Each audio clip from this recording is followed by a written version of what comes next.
여러분, 안녕하세요.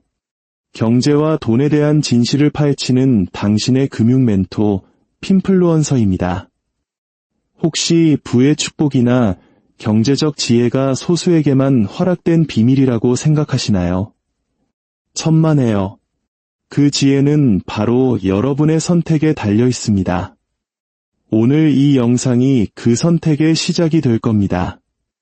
진정한 경제적 자유를 향한 여정에 동참하고 싶으시다면 지금 바로 구독과 좋아요 버튼을 누르는 것으로 그 약속을 보여주세요.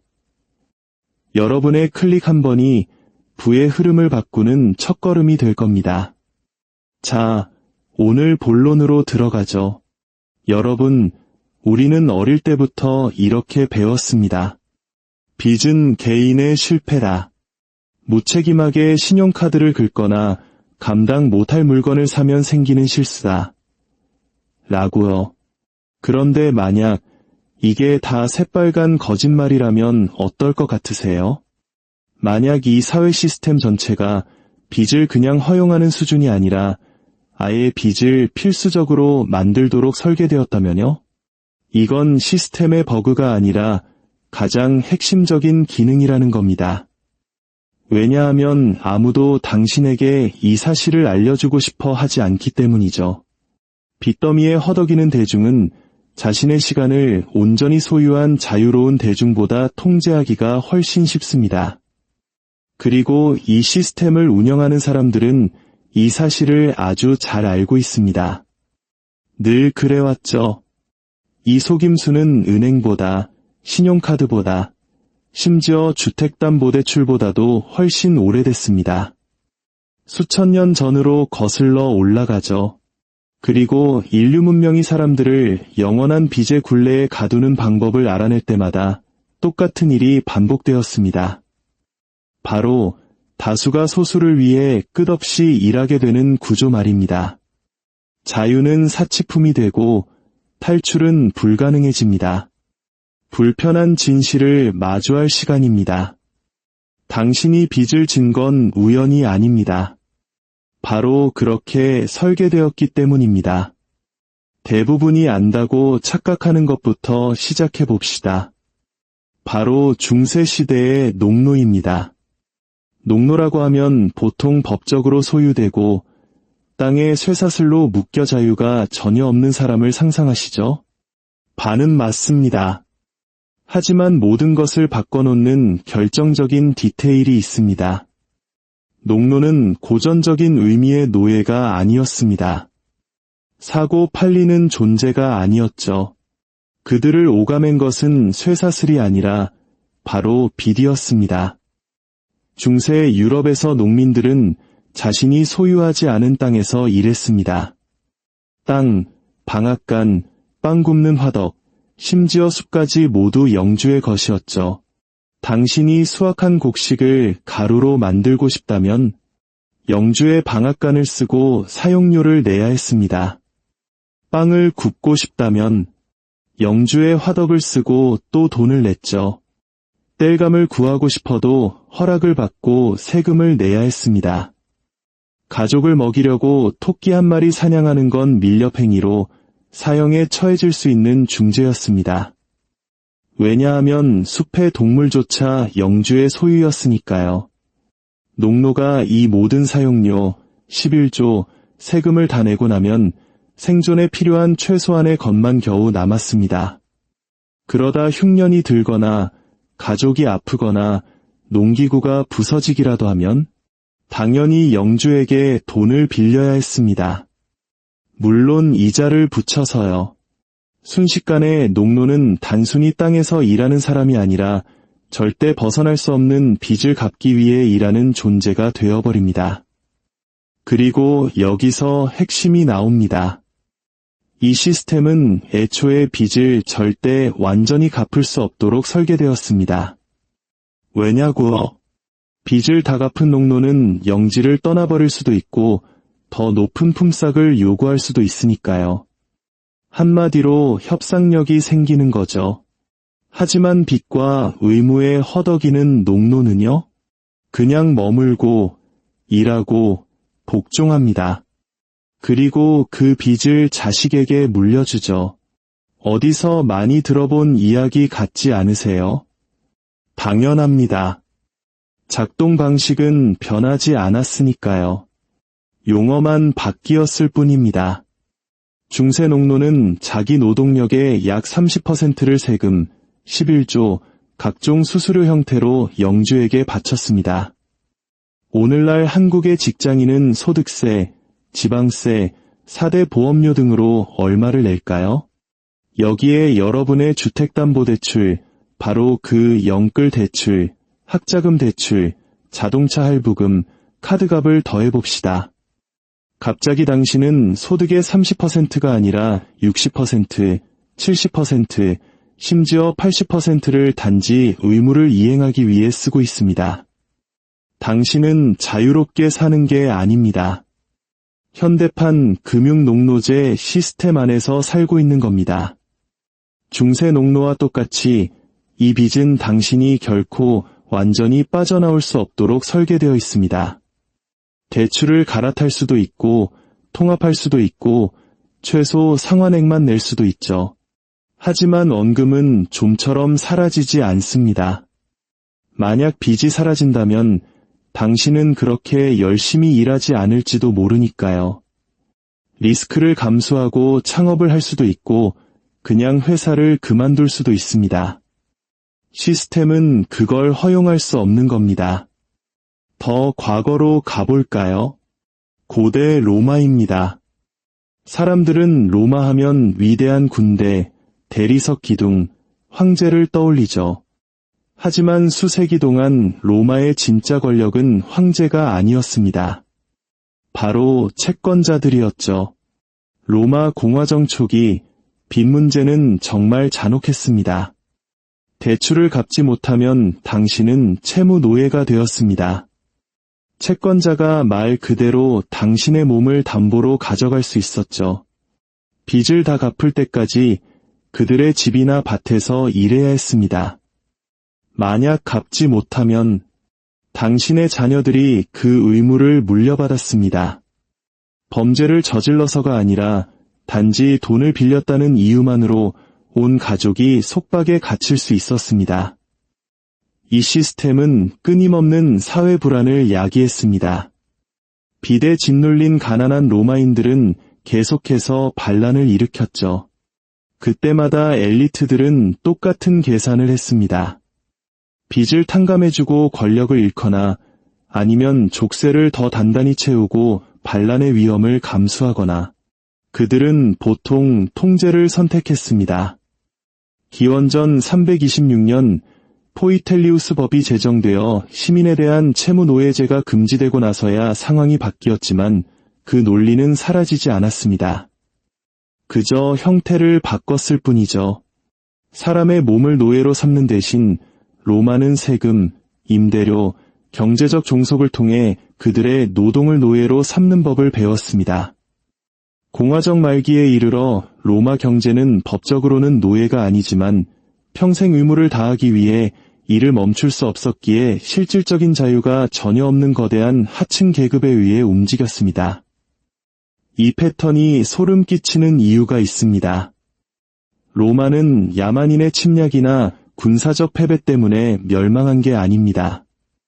바로 이 부채 시스템이 내부에서부터 제국을 갉아먹었기 때문입니다. 4세기와 5세기에 이르러 너무나 많은 로마인들이 빚과 세금을 피해 도망치자 제국은 사람들이 직업을 바꾸는 것 자체를 금지하는 법을 만들어야 했습니다. 제빵공은 계속 제빵공으로, 농부는 계속 농부로 살아야 했죠. 사람들이 탈출하는 걸 허용하면 시스템 전체가 무너질 테니까요. 제국은 거대한 감옥이 되었습니다. 그럼에도 불구하고 로마는 무너졌습니다. 다수가 소수에게 돈을 지불하기 위해 존재하는 시스템은 그 어떤 통제로도 지속될 수 없기 때문입니다. 생각해보세요. 역사상 가장 강력했던 문명 중 하나인 고대 로마가 자유 대신 채무 노예제를 선택했습니다. 그리고 사람들이 탈출하려 하자 정부는 탈출 자체를 불법으로 만들었습니다. 이게 오늘날에는 불가능한 디스토피아적 이야기라고 생각하신다면 계속 들어보시죠. 이제 우리 현대사회와 훨씬 더 가까운 버전의 시스템에 대해 이야기해 봅시다. 바로 컴퍼니 타운입니다. 19세기와 20세기 초 미국과 영국의 탄광회사들은 천재적이면서도 사악한 방법을 알아냈습니다. 노동자들에게 진짜 돈 대신 회사 화폐로 임금을 주는 것이었죠. 이 회사 화폐는 오직 회사 상점에서만 사용할 수 있는 돈이었습니다. 노동자들은 목숨을 걸고 깊은 갱도로 내려가 일했고 주말이 되면 그들을 고용한 바로 그 회사가 소유한 상점에서만 쓸 수 있는 토큰으로 임금을 받았습니다. 물론 회사 상점의 물가는 터무니없이 비쌌죠. 마을에서 10센트 하던 빵 한 덩이가 회사 상점에서는 25센트에 팔리는 시기였습니다. 결국 노동자들은 회사 화폐를 벌어서 비싼 물건을 사는데 전부 썼고 월말이 되면 오히려 회사에 빚을 지게 되었습니다. 버는 것보다 쓰는 게 더 많아진 거죠. 빚을 갚기 전에는 떠날 수 없었고 빚은 계속 늘어만 갔기 때문에 그들은 완벽하게 갇혔습니다. 수많은 가족들이 컴퍼니 타운에서 태어나고 죽어가면서 평생 진짜 돈 한 번 만져보지 못하고 탈출하지 못했습니다. 1946년에 멀 트래비스가 만든 16톤이라는 노래의 후렴구는 이렇습니다. 16톤의 석탄을 캐내면 얻는 게 뭘까? 하루 더 늙고 빚은 더 깊어질 뿐 회사가 당신의 노동, 집, 음식, 그리고 자유까지 모두 소유했습니다. 그리고 이 모든 것이 합법이었죠. 회사 입장에서 이 시스템의 가장 아름다운 점은 쇠사슬이나 폭력이 필요 없다는 것이었습니다. 노동자들은 스스로 매일 일하러 나왔습니다. 다른 선택지가 없었으니까요. 떠나면 굶어 죽고 남으면 적어도 빚을 지더라도 가족은 먹여 살릴 수 있었습니다. 이것이 바로 부채 통제의 본질입니다. 사람들을 경제적으로 감금할 수 있다면 물리적으로 감금할 필요가 없습니다. 보이지 않는 감옥이지만 그 효과는 실제 감옥과 똑같습니다. 그리고 이제 당신을 소름 돋게 할 부분이 나옵니다. 컴퍼니 타운은 결국 불법이 되었습니다. 하지만 그 작동 원리는 사라지지 않았습니다. 그저 더 정교해졌을 뿐이죠.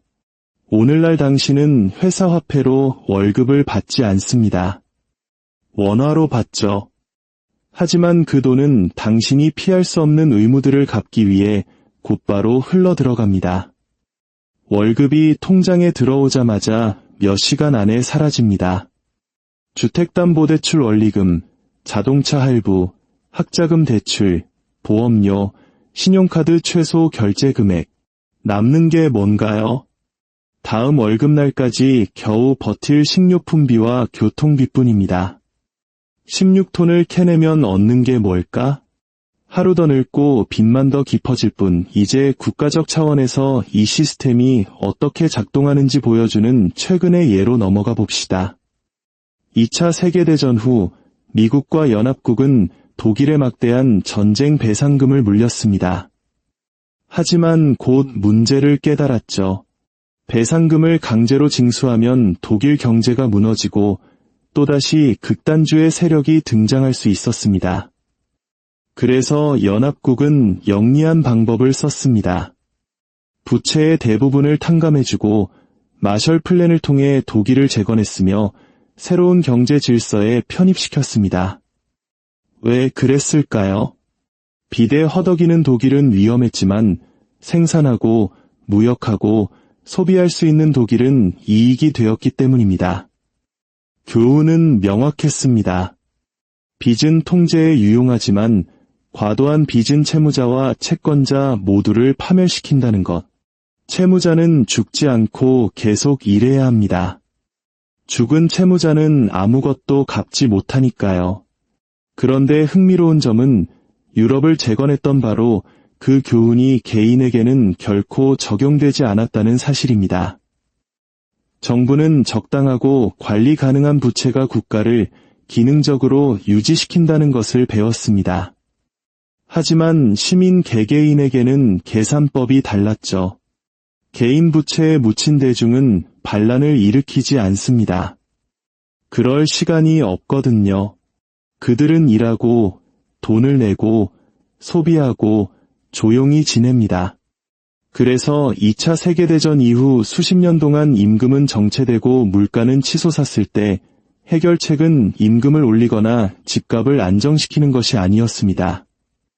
바로 신용에 대한 접근성을 확대하는 것이었죠. 대학 갈 돈이 없다고요. 학자금 대출을 받으세요. 집 살 돈이 없다고요. 주택담보대출을 받으세요. 차 살 돈이 없다고요. 할부로 사세요. 이번 달 식료품 살 돈이 없다고요. 카드로 긁으세요.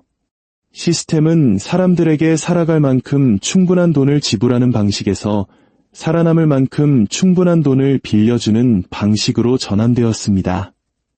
그리고 그 차이가 모든 것을 결정합니다. 이제 이 시스템이 얼마나 더 어두워지는지 보여드리죠. 바로 인플레이션입니다. 대부분의 사람들은 인플레이션을 그냥 물가가 오르는 현상이라고 생각합니다. 맞습니다. 하지만 학교에서는 절대 가르쳐주지 않는 사실이 있죠. 인플레이션이 누구에게 이익이 되고 누구를 벌하는지 말입니다. 만약 당신이 현금을 쥐고 있거나 고정된 월급을 받는다면 인플레이션은 당신의 부를 갉아먹습니다. 저축의 가치는 떨어지고 월급으로 살 수 있는 것은 줄어들죠. 하지만 만약 당신이 부동산, 주식 같은 자산을 보유하고 있다면 인플레이션은 당신을 더 부자로 만들어줍니다.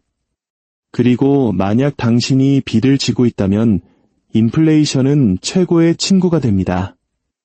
왜냐하면 오늘 당신이 져야 할 빚의 가치가 내일이 되면 더 떨어지기 때문이죠. 생각해보세요. 부자들은 이걸 합니다. 그래서 그들은 막대한 돈을 빌려 자산에 투자합니다. 인플레이션은 그들을 위해 일하죠. 하지만 평범한 사람들에게는 정반대입니다.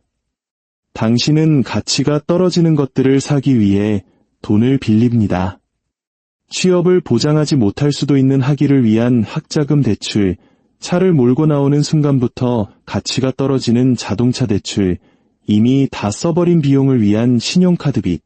당신은 빚을 지지만 가치가 오르는 자산은 소유하지 못합니다. 그래서 인플레이션은 당신을 2번 벌합니다. 당신의 월급은 물가 상승을 따라가지 못해서 빚 갚기는 더 어려워지고 당신이 사야 하는 모든 것들은 더 비싸집니다. 이것이 바로 숨겨진 메커니즘입니다. 인플레이션은 저축하는 사람과 노동자로부터 부를 빼앗아 자산 보유자와 레버리지를 쓴 채무자에게 이전시킵니다. 2008년 글로벌 금융 시스템이 거의 붕괴 직전까지 갔습니다. 은행들이 무분별하게 대출해주고 부실 주택담보대출을 묶어 파생상품을 만들어 팔았죠. 결국 모든 것이 무너졌을 때 수백만 명의 평범한 사람들이 집과 직장, 저축을 잃었습니다. 그런데 은행은 어떻게 됐을까요? 구제받았습니다. 수조 달러의 돈이 찍혀나와 이기를 초래한 바로 그 기관들에게 건네졌습니다. 그리고 그 돈은 누가 갚고 있을까요? 바로 당신입니다.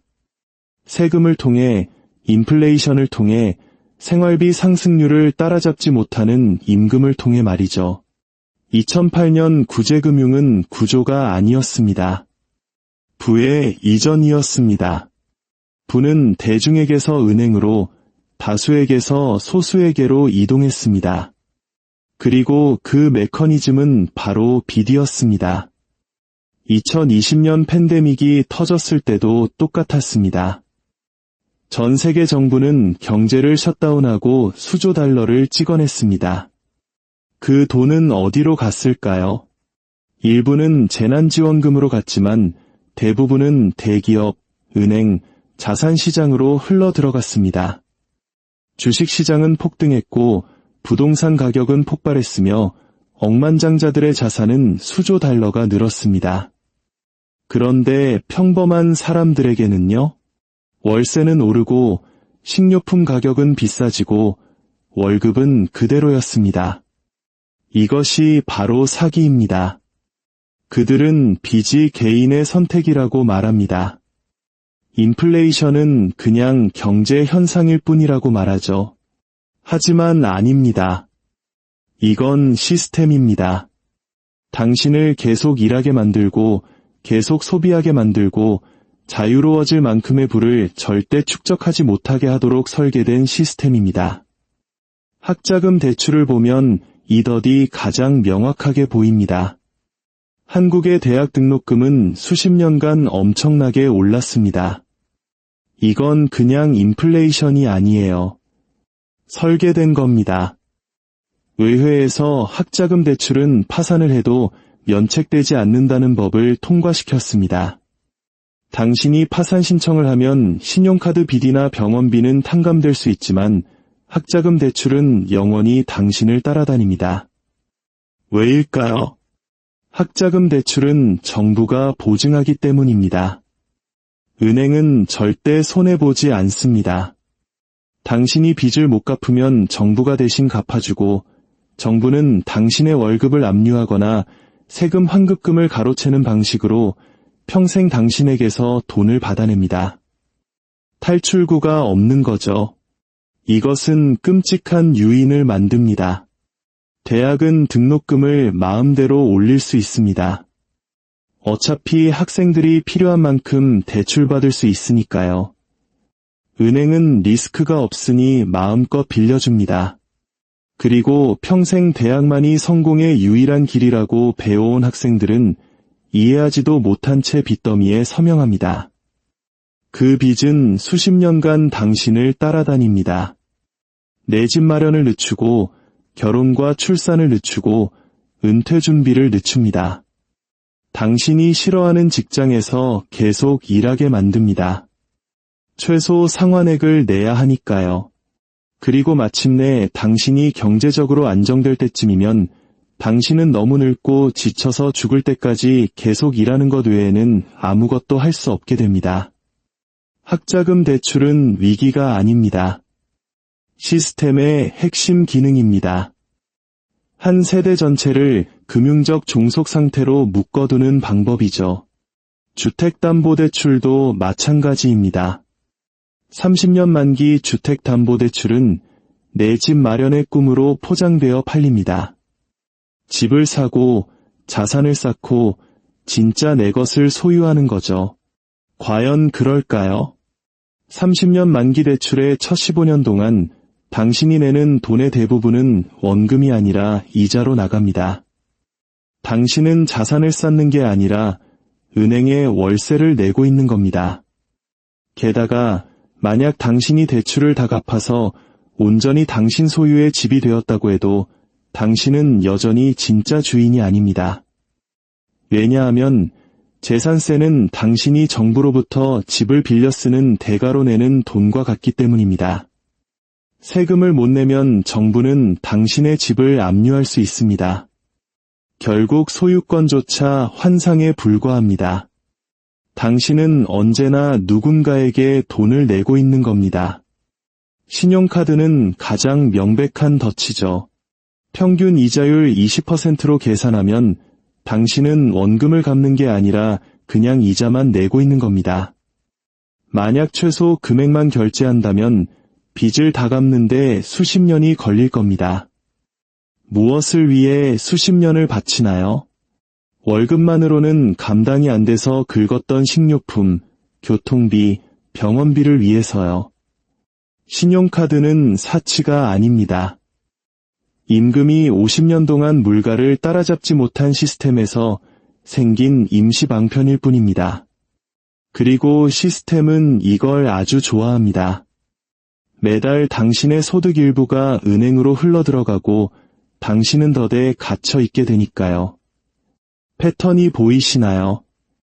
중세 농노는 영주에게 수수료를 냈고 절대 벗어날 수 없었습니다. 로마 시민들은 빚에 묶여 직업을 바꿔서도 안 됐습니다. 컴퍼니타운 노동자들은 회사 화폐로 임금을 받으며 종속되었습니다. 그리고 오늘날 당신은 주택담보대출, 학자금 대출, 신용카드, 세금을 내며 절대 앞서 나갈 수 없습니다.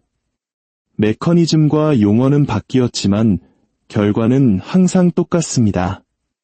다수가 소수를 위해 끝없이 일하고 소수는 더 부유해지는 동안 다수는 덫에 갇혀 있습니다. 이건 우연이 아닙니다.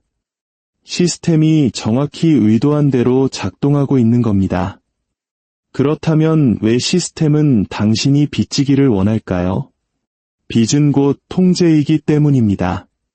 빚이 없는 사람은 선택권이 있습니다. 싫어하는 직장을 그만둘 수 있죠.